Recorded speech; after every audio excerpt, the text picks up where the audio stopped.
100% con flu free. Here it is me on the Dukect Lounge, ladies and gentlemen. This is Dukect. As you are listening to me rock so viciously on this nice little blue snowball. Yes. Well, I had a very fun weekend. Magfest came, and I saw and I conquered. And you will see as I will put many videos, pictures, things, and all the crazy stuff I got, and all the stuff I'm going to be doing, and other crazy stuff that I'm going to be talking about over Mac everything else.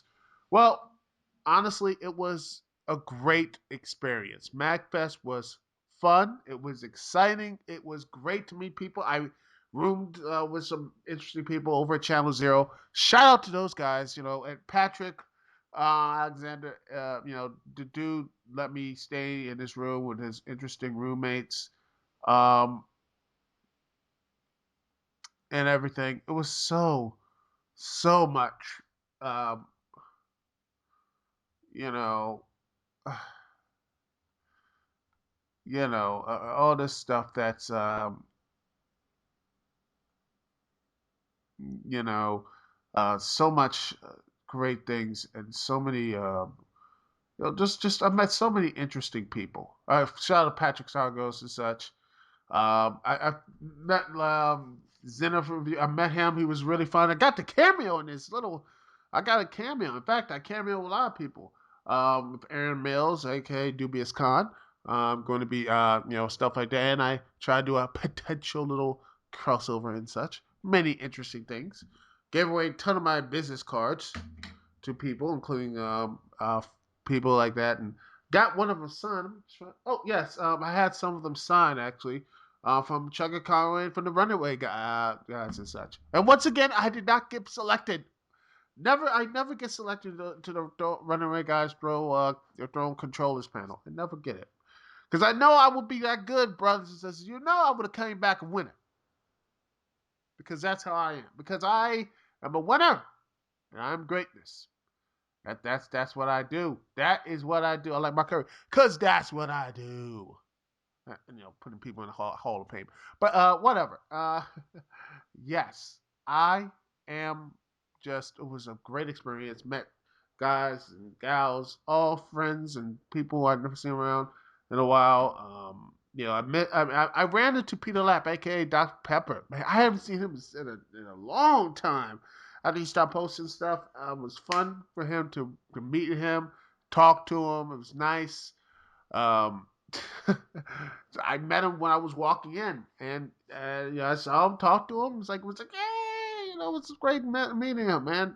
One of the few people who really supported my stuff, really is humble and everything else. I have some fans of my work. I met Rosenhack. I met some people.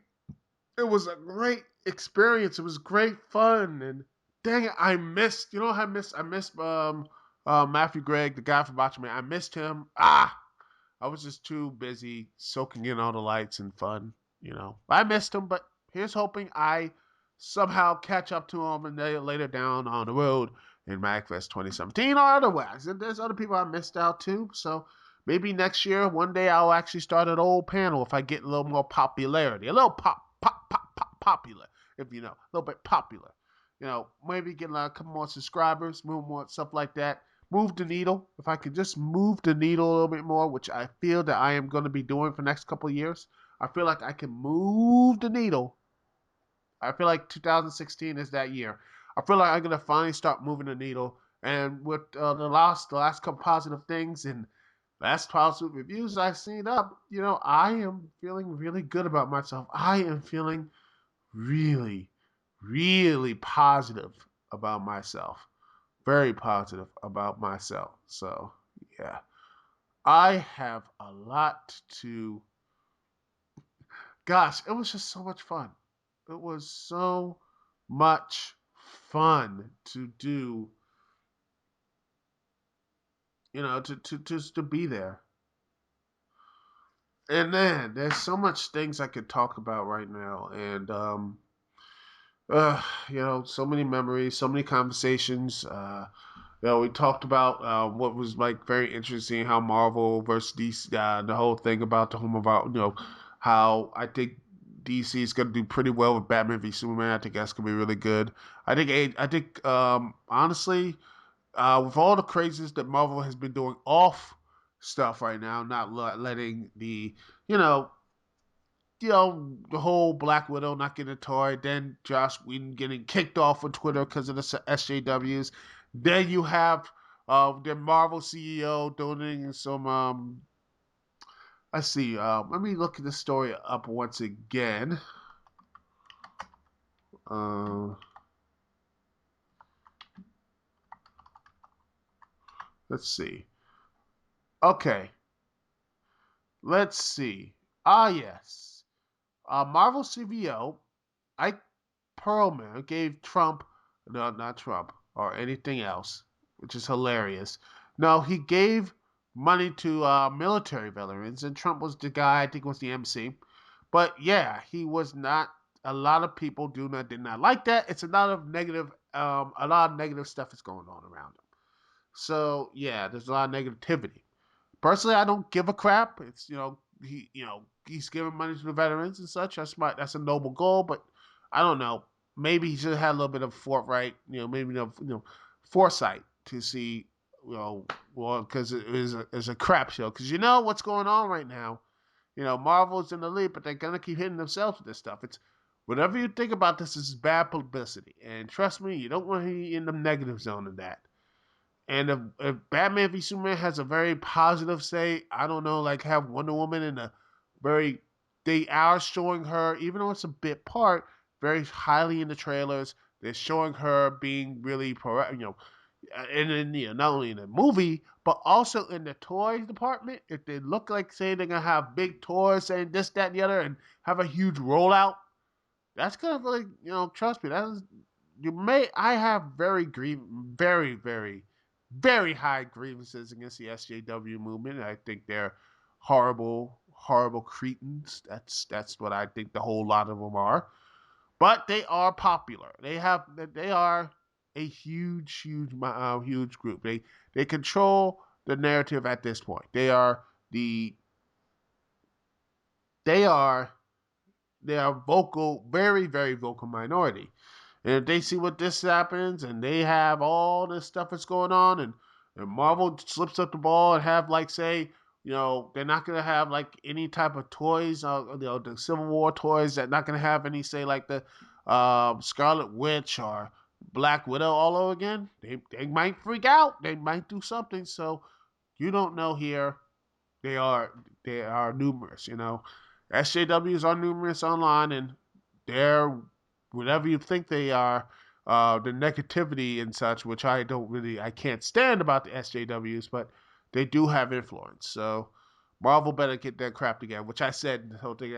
They have to get their stuff together and better storytelling overall. Because honestly, why in the world is I'm serious. I still don't understand why in the world um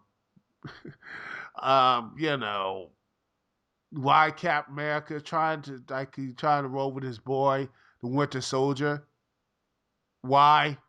Seriously, why in the world is the Winter Soldier and everything else? I still have no idea why he's trying to protect him, even though he was probably the dude that killed Tony's parents. I don't see him being evil. I'm like, hey, dude, kill my family. you know, let's get some stuff right now. Let's have some conversations. Let's get them in there. Let's do something like that. I'm not, sudden to death or whatever, but just, get on some questions and such. I like, oh, Mike, you don't know. You don't know what he knows or don't know. You don't know if the Mike show is still going on. Why is he going to say, oh, he knows his memory? Oh, yeah, Cap America, like, oh, he remembers what Cap America remembers about him, yada, yada. How do you know he's not playing you, Cap? Seriously. I hope they explain that in the movie. But back to the point. And I've been hopping on schedule. Hop, pop, pop, pop, bit, bap, the other. Everything is going on. Everything is crazy. Everything is going, I've been all this, that, and the other. So Magfest was a great experience. It was fun. It was exciting. And I can't wait to do it all again next year in 2017. Magfest 2017. It's going to be great. Gosh. It was so much fun.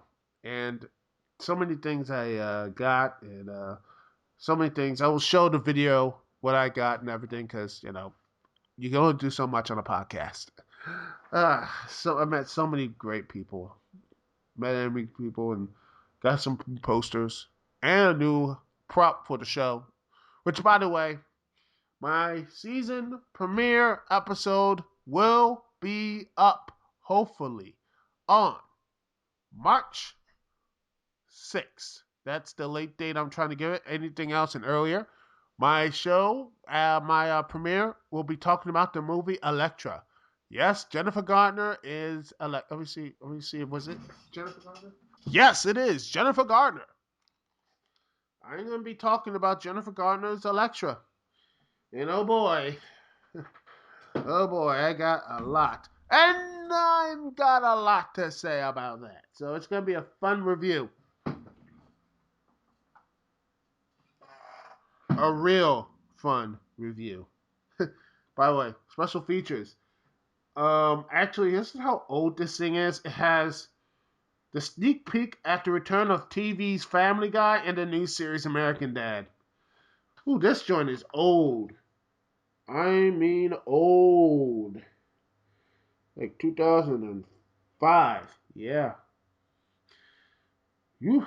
Well, I got things to say about that. A lot of things to say about this. Okay. All right. Well, anyway, we're going to get back to wrestling after this little break. We're going to be taking a small break here. And let's see. What else? So what music can I play? I played a little Batman and such. Let's see. What is something good? Let's see something fun. Let's get something. Oh, let's see. Something here, something. How about Sonic Hedgehog 2 Ruinous Ruins? Let's take a look and listen to that. We haven't listened to that in a while, boys and girls. We'll be right back here live on the Dixie Lounge. Thank you so much for listening to me live on TalkShoe.com, also on Zipcast.com, StewardTech.com, YouTube.com/DukeCT, and everywhere else in between. Freaking Us Network and Manic Expression. Thank you so much for listening. We'll be right back right after this.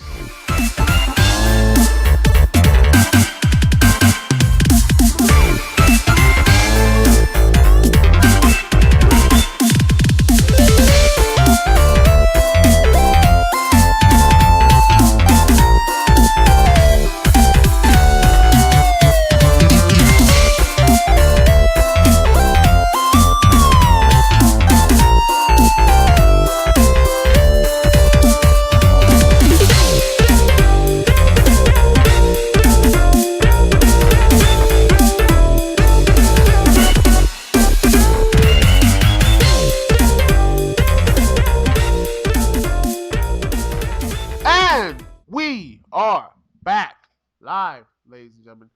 Yes, we are. We are live here on the Nuke CT Lounge. Thanks so much for joining me. The phone number, as always, to connect to me, Nuke CT, is 724-444-7444. Once again, the call ID, connect to me, Duke CT, is 724-444-7444. And the call ID, connect to me, Duke CT, is 92417. Once again, the call ID is 92417. Woo! Let's talk a bit about Roman Reigns. Roman Reigns. Oh, Roman, anybody but you. Roman Reigns. Roman Reigns. My gosh. Man, if you wrestling fans, if you haven't watched the WWE recently, Roman Reigns have lost. I mean, last time you saw Roman Reigns since December, he's got been booed. He's since TLC, he went all crazy. He went all like he destroyed League of Nations. He destroyed Triple H. Then he became champion, and he was cheered multiple times. He was cheered in Philly. He was cheered, and yeah, everything was great. But I look back and I listened to the review of TLC by uh, Brian Alvarez and Brian and Vinny show from wrestling. Wrestling Freaking for Weekly, and he went off. They said, you know what? It's a pointless endeavor. They said he's going to be booed again. He's going to be booed again. I'm like, no, man, they're cheering for him. They love him. They love him. I'm like, nah, man, I disagree with you. I was like, I was vibing for you for a minute, but I'm like, nah, man, they're not going to boo him. They can't screw this up right now. Who they are not.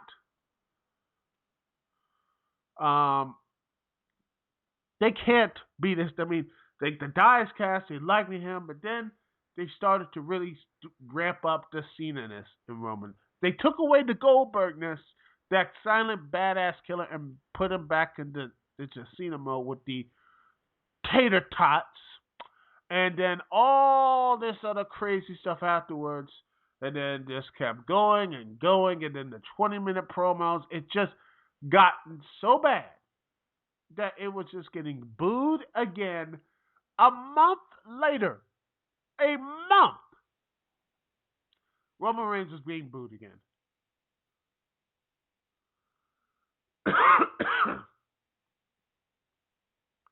That is amazing. That is amazing of how this thing, this thing,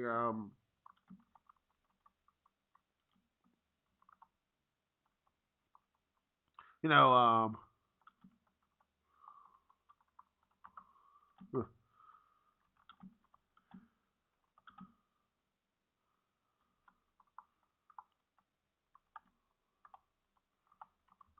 you know, it's funny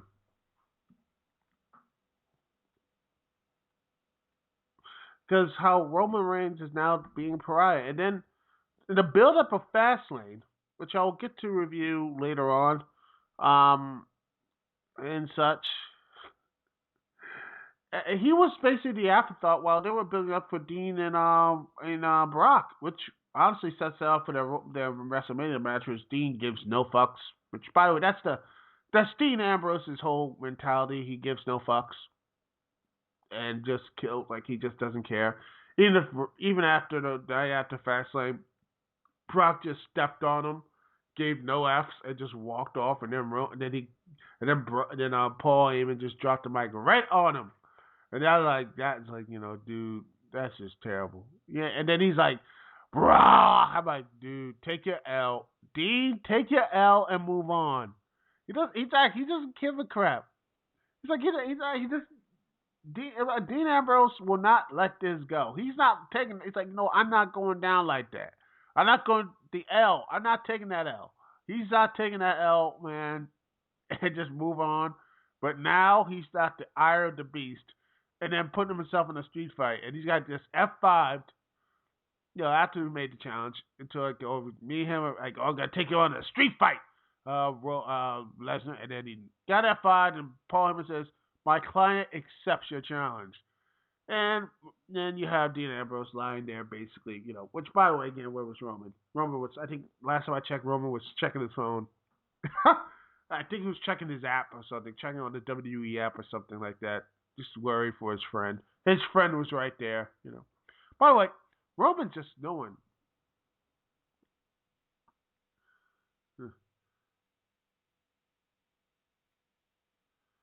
Uh-huh. It's funny. It's hilarious. It's hilarious. But then again, the whole build of Fastlane was Roman Reigns as the afterthought. And then Roman Reigns was actually the winner, and then he was getting booed. And then at the Monday night afterwards, oh my gosh, they were cheering, I think, Sheamus every time he was getting, and then next after the match was over, Roman won or whatever. And then next thing you know, you had Triple H come out, the King of Kings, with Lemmy from Motorhead, God rest Lemmy's soul, playing in the background. Like what? Like he's like, oh, yes. He's like, oh, having that thing, and then with this T-shirt, and then just brawled, and then when Roman was getting ahead, they were booing, and then Triple H was getting it. I'm like, Dad he hit him with the ring bell. I'm like, dude, then Triple H hit him with the ring bell, and the crowd was still going, they were cheering. They were like, and then they were doing the yes thing, like when Roman was getting pinned head over the announce table over and over again. The crowd was cheering, yes, yes, yes, yes. They had to edit that, by the way, when they had the SmackDown, which I'm like, and they had to edit the boo birds out because you could tell the crowd was not boring at all. You could just tell they had to edit that in because they were just cheering Roman Reigns. They were cheering Roman Reigns getting beat down, and then having Roman, and then having Roman just all bloody. By the way, it was fake blood. By the way, just getting himself murked, just getting completely murked right on where Triple H just said pedigreed him for the one, like just on the steel steps, gave like his little, gave Roman his little like cock hand like this, and then just like ended the crotch shot. Crowd was all on him, like God. I'm like, who's the villain here? I thought Triple H was the villain.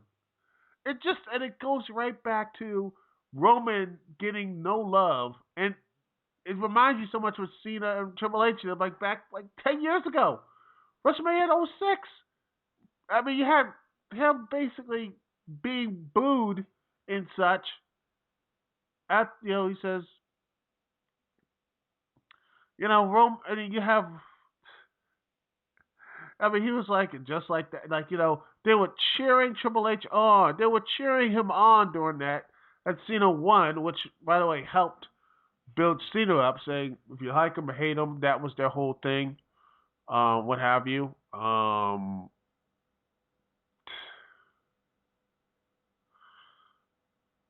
That sort of thing.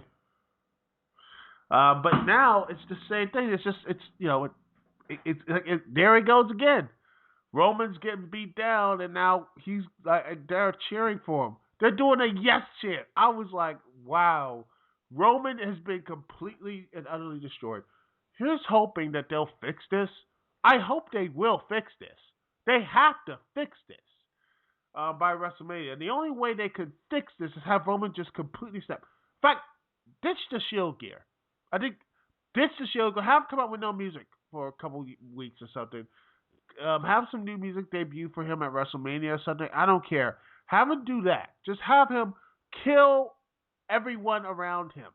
Kill the League of Nations again. I mean, kill. I mean, Ray Barrett's not going to be resigned, so how about you just kill Ray Barrett off or something like that? Bust him open to a point that even they're like, holy crap. He kills the legislation week after week after week, bloodies them. He comes out like, he doesn't even come out in the ramp. It doesn't come to the crowd. He just comes out like on the side thing, like you're just, from the side entrance or what have you. Just walk down and just doesn't care. Doesn't have, doesn't even have a shield gear. He doesn't care. Doesn't have any music or anything else. Just walk out, kill people, and that's it. Then have him debut some music. In fact, have him kill so many people. Just destroy them. Annihilate them. Then have Triple H say you can't come near me because he be visibly afraid because that beat down a nerve Roman. Something made him snap that he's gonna kill Triple H. They're all terrified of this man, and he annihilates everyone around and everything else, kills everyone. And then when Triple H versus Roman Reigns, that I honestly probably wish they could do this, but they just have him legitimately just be like Lesnar versus Cena, at SummerSlam. Just have Triple H just have some moments of fleeting stuff, but in the end, it is all Roman. Roman kills Hunter and just beats him to a point that there is nothing left of the game. I mean, there's nothing left of him. He is done. He is just pounded into powder. Nothing, and he hands up right, and you have his new theme come out, something badass, something like something a mix of something like maybe a little bit of shit, but yes, something more that says that he is just a monster, something like that. That would really get That would get Roman over as a face, and crowd would actually, and then eventually, just have him just say the Monday night after says, I had after that beatdown, I woke up and did something I wanted to do for a long time. He's calling stuff the game, but I wasn't playing by his rules anymore. I wanted to become champion, and now I am. And if anyone has some problem with that, look at the bodies, look at the people I've left, I destroyed, and come step up to the big dog who really runs this yard. There you go. You have a badass Roman Reigns. You set up Brock Lesnar or Dean Ambrose, whatever. Set them up and then away you go. Oh, I don't know. Set that up. But that's just my personal opinion. Let's see. Yeah, that's my personal thing. Anyway, we're going to take a small little breaky break, and we'll be right back here, and we'll be continuing this little thing.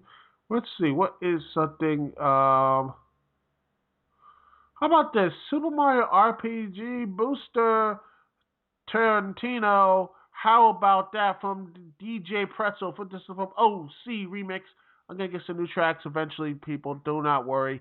Anyway, hope you enjoyed the song. We'll be right back here live on the Dukect Lounge. Thank you so much for joining me, Dukect. We'll be right back right after this.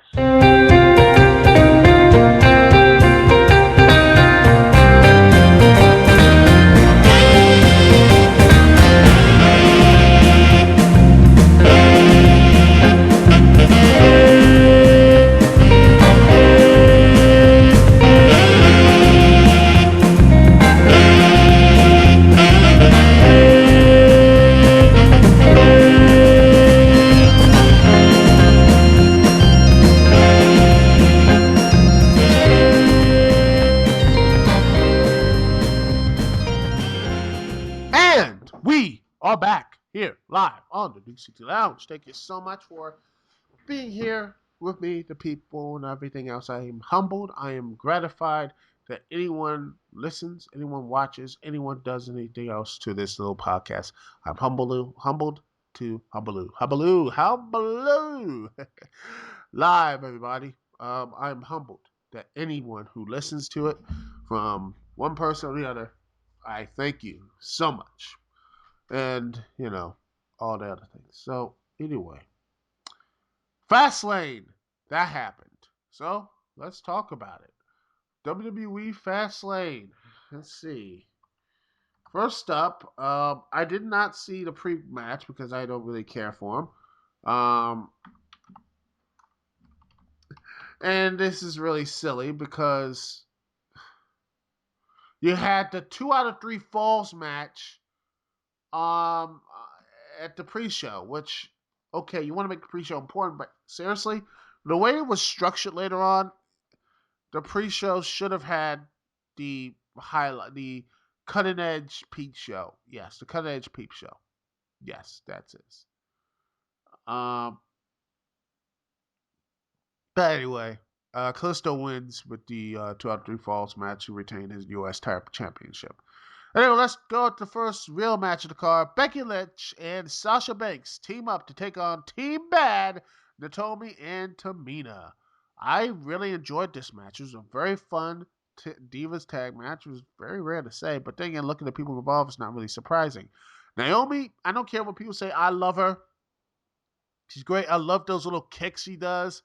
I love it. It's great. And then you have, you know, some really good chemistry with these two. To me, it was okay here, even though it was pretty silly. You have Becky Lynch, Sasha Banks trying to chase out Tamina, which to me is like just dwarfs her. Seriously, I mean, come on.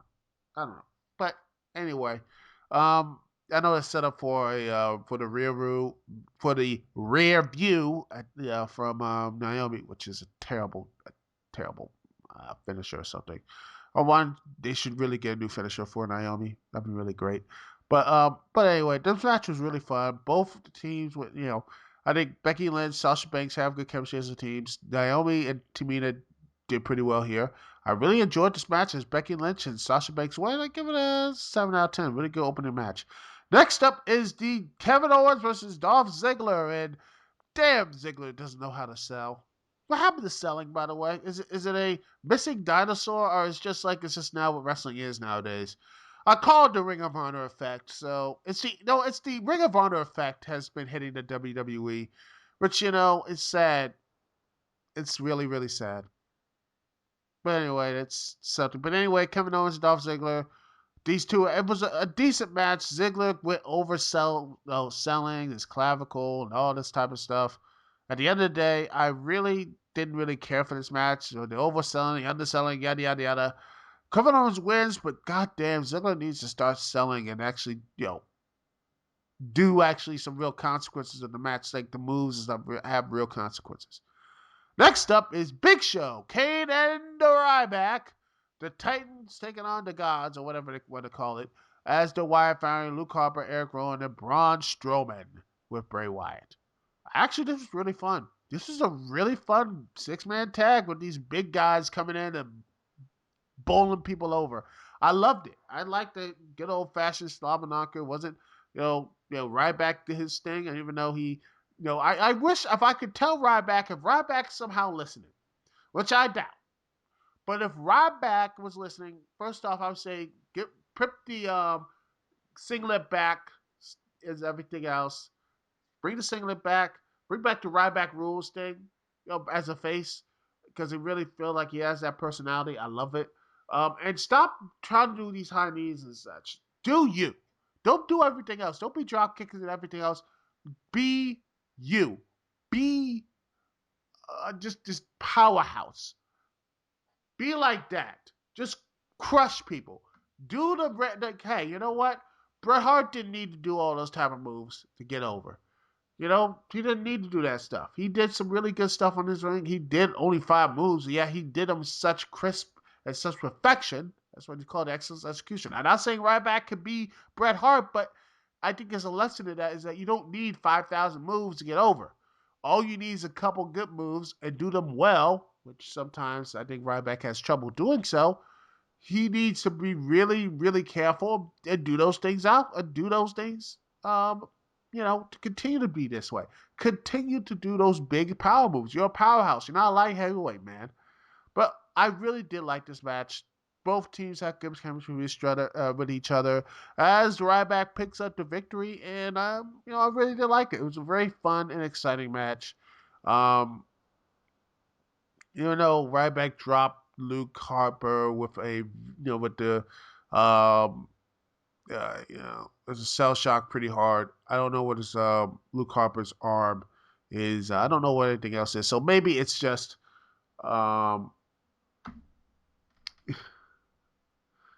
yeah. I think I'm hopeful that he'll come back. Hopefully Luke Harper's arm is just fine. Anyway, I get this match in 7 out of 10. I really do like it. By the way, if I'm rating these things too high, comment below. Anyway, oh gosh, yeah. But then again, with the aftermath. But again, I haven't watched Raw, so I did not watch Raw, so I didn't know about the whole Ryback leaving. Tired of being tag matches. I don't know. Maybe he's setting up for something. Ryback rules again as heel. It's fun. Okay, but anyway, next up is the Charlotte, Charlotte Flair, who is Ric Flair's daughter. Charlotte, the Divas champion, takes on Brie Bella, which was fine. This match was okay. Brie Bella did her best, and she did some really good stuff. But Charlotte, I gotta say the same thing with her. I don't know what's going on with her at NXT, but gosh, dog it, she's terrible in the mic, and she's just like she regressed when she got onto main stage. She's like she regressed. Then pregressed in NXT. Maybe because she has very superior workers, but whoo boy. I mean, the finish of this match was just horrible. You have Brie Bella after getting the yes lock on Charlotte. And then with the yes lock working, she has a half Boston Crab standing there just raking the back of Charlotte, making sure it look like she's about to tap out, but then she releases some reason because her leg is hurt. Then Charlotte just hits the figure eight and wins the match. What? Selling? Seriously, where's the selling? Oh, Brie Bella did some selling. At least her leg gave out. Fine, but you were in the yes lock for 30 seconds, and top of that, and another submission with your leg. You should not recover. Like, what? Did she have like a latent special move or something? Like it's like no mercy or something like that? Does Charlotte have that no mercy? I'm still on special. Yep, and there it is. Figure eight wins. What happened to selling? What happened to it? Did it just people just say it's not cool anymore? I don't know. That just really has bothered me that I'm happy that Charlotte wins, and it does hopefully set up Becky Lynch and Sasha Banks for the WrestleMania. But I wish they can bring that back, selling, have consequences to those moves and matches and such. Make it more difficult. Heck, how about win with a roll up or something? Saying she can't do the figure eight because of the back and her leg and such. I mean, it's really foolish. That's just my personal opinion. Anyway, the match of the night, ladies and gentlemen, is AJ Styles versus Chris Jericho. Christopher Jericho. Oh gosh, why didn't Chris Jericho sit that in his real serious? Guys, I am Christopher Jericho. Yeah, that sort of it. That would be better. But yeah, AJ Styles, Chris Jericho. What a great match. By gosh, it was a great match. These two were good. The chemistry was great. The pacing was great. The action was great. Everything in this match was just fun and exciting. AJ Styles picks up the victory after he hits the Styles Clash, gets kicked out, but then rolls with the calf crusher. Nah, the calf crusher just makes Jericho tap out. Which, hey, maybe they're phasing that Styles Clash out, which by the way is a pretty dangerous move. So hey, I'm cool with that. They move that on, and the show's been pretty good for the most part. It's been really inoffensive. Then you had you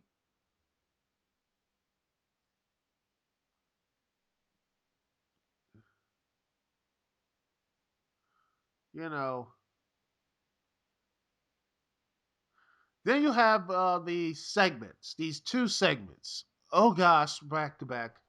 You had the Cutting Edge Peep Show with the former tag team champions. You had Chimmel back, like the rated R superstar. I was like, you got him back for this? That's nice. And you have the New Day, and it was a really fun stuff in the New Day. And then they were ragging on all the tag teams, and I'm like, ooh, Enzo Cass, come on, I want to see that music. Exactly, SAWFT. If he's a holder, they wouldn't have got it. Trust me, they were cheering for Sasha Banks. Trust me, I think I think the Shaw, yeah, I think they'll think Enzo and Cass will absolutely got over. I guarantee you. I guarantee that. But no, we didn't get except we got the League of Geeks come out, the League of Nations, and they said, yeah, it's same as trying to pander to the crowd. Like, who's the face and who's the heel? Then you have New Day leave, but then